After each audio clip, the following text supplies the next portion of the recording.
राधे राधे। बोलिए जय द्वारिकाधीश जी महाराज की। एक बार फिर मैं अभिषेक भटनागर गॉड इज माइन अपने चैनल में आप लोगों का एक बार फिर स्वागत करता हूं। मैं फिर दोहराना चाहूंगा, यदि किसी ने भी अभी तक मेरे चैनल को सब्सक्राइब नहीं किया है तो आज ही करें, क्योंकि हम श्रीमद् भागवत पढ़ना आरंभ कर चुके हैं। चलिए अब आगे की बात करते हैं। कल जिस तरीके से हमारे अध्याय में, दूसरे अध्याय में रजस, तमस और सत्व के बारे में आया था, तो बहुत सारे व्यक्तियों के मन में यह शंका उत्पन्न हुई होगी कि आखिर ये होते क्या है। जिस तरीके से मैंने आपको बताया था, जब मैंने श्रीमद् भागवत आज से 25 वर्षों पहले पढ़नी आरंभ करी थी, तब मेरे भी मन में कई बार ऐसे प्रश्न हिलोरे लेते थे कि ये भारी भारी जो शब्द है, इनका अर्थ क्या होता है। परंतु आज मैं आपको इन सब शब्दों का अर्थ बताने के लिए ज्ञान और बोध करा सकता हूं। इसीलिए इन तीनों शब्दों का अर्थ का मैं ढूंढ के आप लोगों के लिए लेके आया हूं, ताकि कम से कम मैं तो आपको बता ही सकूं। चलिए सुनते हैं ये होता क्या है। क्या होता है सत्व, क्या होता है रजस और क्या होता है तमस। तो प्रत्येक मनुष्य के अंदर 3 प्रकार के गुण होते हैं, सतो गुण, रजोगुण और तमोगुण। जिस मनुष्य के अंदर सतोगुण की प्रधानता होती है वह सात्विक विचारों का होता है। जिस मनुष्य के अंदर रजोगुण होता है वह विलासी प्रवृत्ति का होता है, और जिस मनुष्य के अंदर तमोगुण की प्रधानता होती है वह तामसी विचार का होता है। यदि इसको सरल भाषा में कहें तो जो भी आपराधिक प्रवृत्ति के व्यक्ति होते हैं वो उनमें तमस गुण की अधिकता होती है, और जितने भी आप कह लें बिजनेसमैन या फिर जो व्यक्ति होते हैं जिसमें बहुत ज्यादा ऊर्जा भरी होती है, जो अपने कर्म के प्रति बहुत ज्यादा तत्पर होते हैं, वो राजसी प्रवृत्ति के होते हैं। और सत्व प्रवृत्ति के जो लोग होते हैं वो अधिकतर या तो साधु या तो बहुत अच्छे शालीनता के साथ रहने वाले लोग होते हैं, जो हर किसी को अपने समान मानते हैं। या साधु कहने से मेरा अर्थ ये नहीं हुआ कि हम गेरुआ वस्त्र पहनने वाले लोगों की ही बात करें। साधु व्यक्ति वो भी होता है जो हर किसी के साथ समानता का व्यवहार करता है, हर किसी को एक सा समझता है। तो यहाँ पे सत्व से अर्थ वही है। सत्व गुण बहुत हल्कापन देता है, जबकि रजगुण गति और तमगुण मोह और आलस्य देता है। इन गुणों के कारण ही मन में बदलाव आता रहता है। भगवान कह रहे हैं कि ऐसा जानो कि सात्विक, राजसिक व तामसिक तीनों गुण के भाव मुझसे ही उत्पन्न होते हैं। वास्तव में तीनों गुण मुझ में ही हैं, लेकिन मैं इन गुणों में नहीं हूँ, अर्थात इनसे अति परे हूँ। अब भगवान भला कैसे इन सब गुणों के साथ रहेंगे। ये गुण तो केवल वो उन्होंने हम इंसानों को ही दे दिए हैं, तभी हम अपना व्यवहार बदलते रहते हैं। तीनों गुणों के गुण क्या क्या होते हैं, अब ये समझने की कोशिश करते हैं। तमस अंधकार, जड़ता, निष्क्रियता और भौतिकता की स्थिति है। तमस अज्ञान से प्रकट होता है और सभी प्राणियों को उनके आध्यात्मिक सत्य से भ्रमित करता है, मतलब अध्यात्म से भटकाता है। अन्य तामसिक गुण आलस्य, घृणा, मोह, अवसाद, लाचारी, संदेह, अपराध बोध यानी अपराध कराने वाला, लज्जा, ऊब, व्यसन यानी मदिरापान और ये सब कुछ करने वाला, चोट, उदासी, उदासीनता, भ्रम, शोक, निर्भरता और अज्ञान है। ये थे तमस के गुण। अब आते हैं, बात करते हैं रजस के क्या क्या गुण होते हैं। रजस ऊर्जा, क्रिया यानी काम करने वाला, परिवर्तन और गति की अवस्था है। रजस की प्रकृति आकर्षण, लालसा और आसक्ति की है, और रजस हमें हमारे कर्म के फल से मजबूती से बांधता है।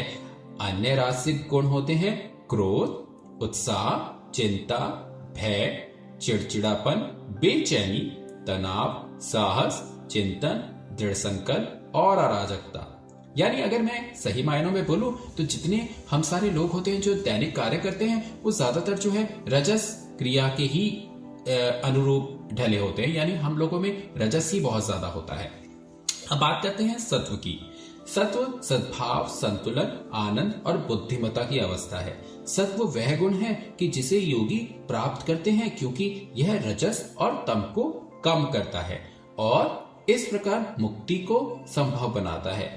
अन्य सात्विक गुण प्रसन्नता, हर टाइम खुश रहना, खुशी, शांति, कल्याण, स्वतंत्रता, प्रेम, करुणा, समानता, सहानुभूति, मित्रता, ध्यान, आत्मनियंत्रण, संतुष्टि, विश्वास, पूर्ति, शांति, आनंद, प्रफुल्लता, कृतज्ञता। यानी किसी के लिए अगर कोई भी आपको आपके लिए कुछ अच्छा काम करता है तो हम उसे जैसे थैंक्स बोलते हैं, तो ये कृतज्ञता हुई। निडरता, निस्वार्थता है। सत्व, रजस और तमस संस्कृत के शब्द हैं। वे 3 गुण या हर इंसान के गुणों का प्रतिनिधित्व करते हैं। सत्व शांत होने का गुण है, जो इच्छाओं से प्रेरित नहीं है। ईश्वर को अर्पित किए गए अपने कर्तव्य को पूरा करना और सभी को समान रूप से देखना, दूसरे की संपत्ति का लालच ना करना।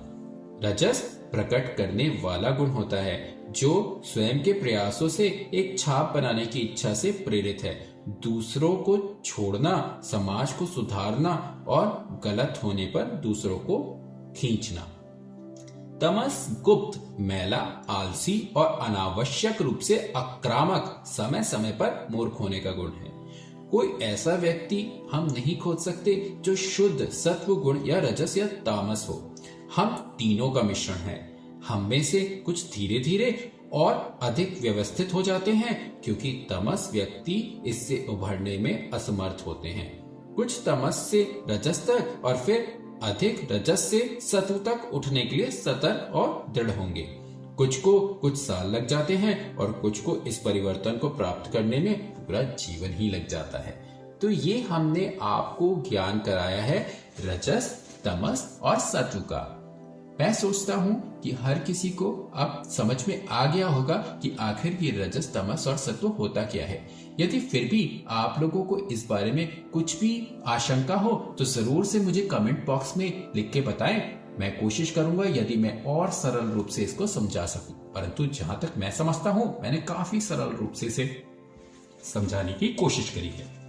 चलिए अब आगे का तीसरा अध्याय शुरू करते हैं। आज हम भगवान के 24 अवतारों के बारे में जानना चाह रहे हैं। बीच हाल अवतारों के जो अवतार श्री परब्रह्म परमेश्वर ने वास्ते सुख देने, हरिभक्तों के या मारने दैत्य के धारण किए हैं। सूत जी ने सौनकादिक ऋषिवरों से कहा कि आदि निरंकार जगत में अवतार धारण करके पुरुष का रूप है।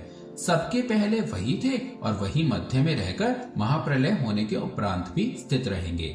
वह अपने तेज से अप्रकाशित है और सब तेज की उसी ज्योति की परछाई समझना चाहिए। जब महाप्रलय होने उपरांत उसी आदि निरंकार ज्योति नारायण जी को संसार रचने की इच्छा होती है, तब वह अपनी माया संयुक्त पुरुष का अवतार लेकर शेषनाग की छाती पर शयन करते हैं।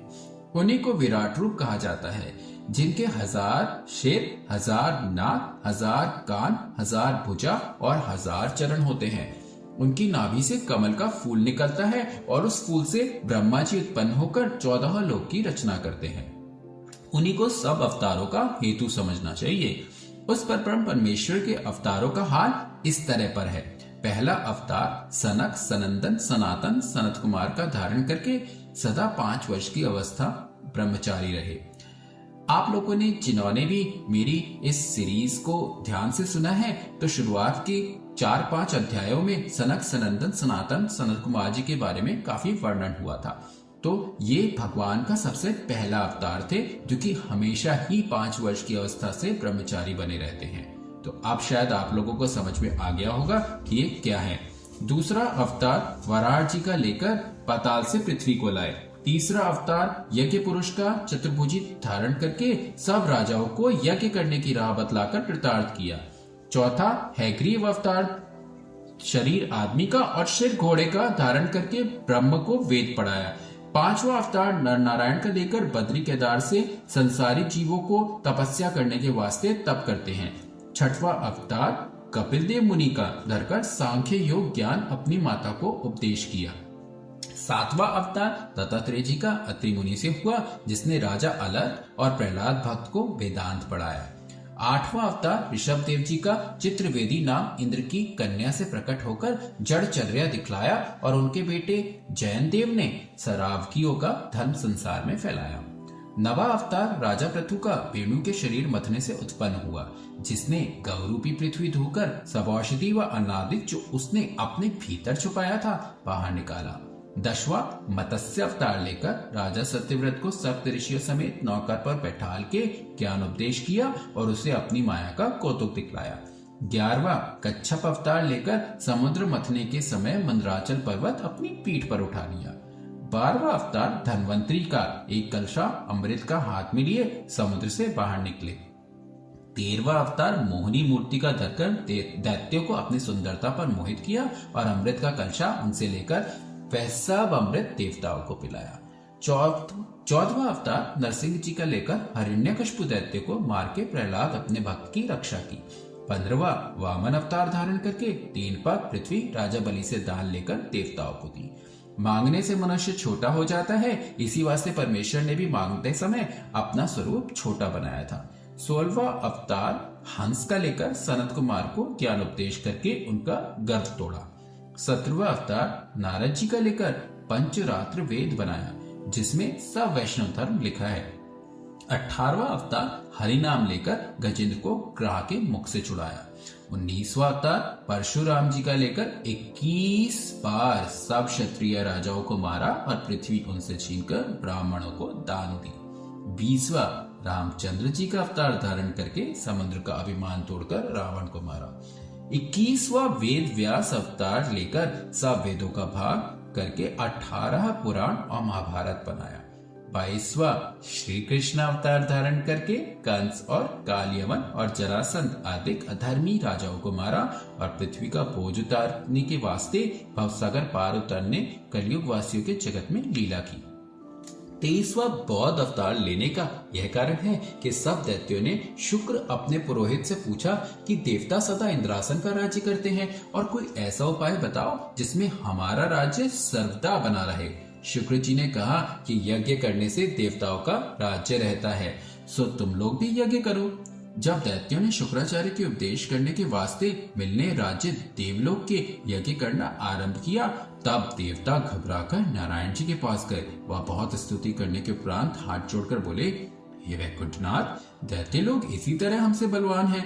जब यज्ञ करने से उनको और अधिक बल होगा, तब हम लोग उनको किस तरह नहीं जीत सकेंगे। इसलिए जिसमें हमारा भला हो वह उपाय आप करिए प्लीज। यह वचन सुनते ही आदि पुरुष भगवान ने बौद्ध अवतार धरकर सेवड़े का रूप बना लिया। वह मैला कपड़ा पहनने के उपरांत चौड़ी रस्सी को हाथ में लेकर जहां दैत्य लोग यज्ञ करते थे वहां पर गए। दैत्यों ने उनको देखते ही सम्मान करके पूछा कि तुम्हारे हाथ में कौन वस्तु है। वाची ने कहा कि जिस जगह मनुष्य बैठता है वहां छोटे छोटे जीव उसके नीचे दबकर मर जाते हैं, सो इस चौरी से जगह झाड़कर बैठना चाहिए। फिर दैत्य ने पूछा, तुम्हारा कपड़ा किस वास्ते मैला है। बौद्ध जी ने कहा, कपड़ा धोने से भी बहुत जीव मरते हैं। जब इस तरह की बातें सुनते ही दैत्य को मोह प्राप्त होकर उनका मन यज्ञ करने से फिर गया। तब उन्होंने आपस में कहा, यज्ञ करने से जीव हिंसा होगी तो यज्ञ करना हमारा निष्फल होकर उससे और अधिक पाप होगा। वह बात समझकर दैत्य ने परमेश्वर की इच्छा से यज्ञ करना बंद कर दिया। तब उनके धर्म का बल जाता रहा और देवता लोग उनसे प्रबल हो गए। कलयुग के अंत में 24वां कलंकी अवतार लेकर धर्म की वृद्धि और मल्लेश और अधर्मियों का नाश करेंगे। सो इन 24 अवतारों में श्री रामचंद्र जी और श्री कृष्ण जी का अवतार पूर्ण कला से है और संसारी जीवों को उद्धार करने के वास्ते यह सब अवतार नारायण जी ने धारण किए हैं। संसार में जितने ऋषिवर और मुनि और देवता व मनुष्य जीवधारी व जड़ व चैतन्य हैं, सब में उन्हीं पर ब्रह्म का प्रकाश समझना चाहिए। इसलिए कोई उनके अवतारों की गिनती नहीं कर सकता। परमेश्वर अपनी माया से जगत को उत्पन्न करते हैं, परंतु उसके बस नहीं होते। इसलिए संसारी जीवों के दुखी होने से कुछ दुख उनको नहीं पहुंचता। नारायण जी की लीला और नाम व चरित्र को कोई नहीं जान सकता। वही मनुष्य उनको कुछ पहचानता है जो परमेश्वर के भजन में लीन रहकर उनके सिवाय दूसरे का भरोसा नहीं रखता। उसी को परमेश्वर के जानने वास्ते इच्छा रहकर संसारी मोह छोड़ने से परमेश्वर का प्रकाश शरीर में आता है। श्रीमद् भागवत में सब वेद का सार और परमेश्वर की लीला व्यास जी ने वास्ते भवसागर पार उतरने संसारी जीवों के वर्णन किया है और अपने पुत्र शुकदेव जी को हरिद्वार में गंगा किनारे ब्राह्मण और ऋषिवरों के बीच में बैठकर पढ़ाया था। जब श्री कृष्ण जी महाराज द्वारका से वैकुंठ को पधारे, उस समय धर्म का सूर्य डूबकर संसार से सब शुभ कर्म जाता रहा। तब व्यास जी ने इस भागवत को बनाकर धर्म रूपी सूर्य जगत में प्रकट किया। जिस समय वेद व्यास जी ने यह कथा शुकदेव जी को पढ़ाया था, उस समय वहाँ हम भी थे। सो गुरु की दया व कृपा से हमको भी अमृत रूपी कथा याद हो गई। सो तुम लोगों को सुनाते हैं। तो यहाँ पे समाप्त होता है हमारा आज का तीसरा अध्याय। आशा रखता हूँ आपको सब चीजें समझ में आई होंगी और भगवान के 24 अवतारों के बारे में जानने से भी आपको बहुत खुशी प्राप्त हुई होगी। चलिए आज की दिनचर्या शुरू करते हैं और एक बार फिर लेते हैं हरि नाम। राधे राधे, जय द्वारिकाधीश जी महाराज की। करते हैं आज का दिन प्रारंभ।